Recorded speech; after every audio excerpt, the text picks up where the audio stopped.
கோவையில் காவல்துறையினரின் நடவடிக்கைகளை கண்டித்து நூற்றுக்கணக்கான திருநங்கைகள் மாவட்ட ஆட்சியர் அலுவலகம் முன்பு ஆர்ப்பாட்டத்தில் ஈடுபட்டனர்.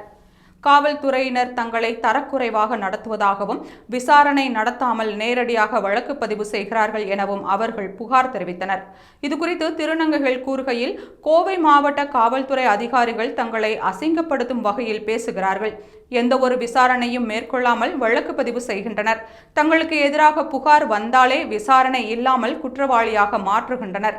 மேலும் வேலை செய்யும் இடங்களில் பாலியல் தொந்தரவுகள் உள்ளதாகவும், இதனை எதிர்கொள்வதற்கு தயாராக இருப்பதாகவும், ஆனால் காவல்துறையினரின் கேலி கிண்டல் உடலை விட மனதிற்கு அதிக வலியை ஏற்படுத்துவதாகவும் தெரிவித்தனர். போராட்டத்தின் போது காவல்துறை அதிகாரிகள் பேச்சுவார்த்தை நடத்தி அனைத்து திருநங்கைகளும் ஆட்சியரை சந்திக்க முடியாது என்று கூறினர். பின்னர் குறிப்பிட்ட சிலர் மட்டும் மாவட்ட ஆட்சியரை சந்தித்து மனு அளிக்க அனுமதிக்கப்பட்டனர்.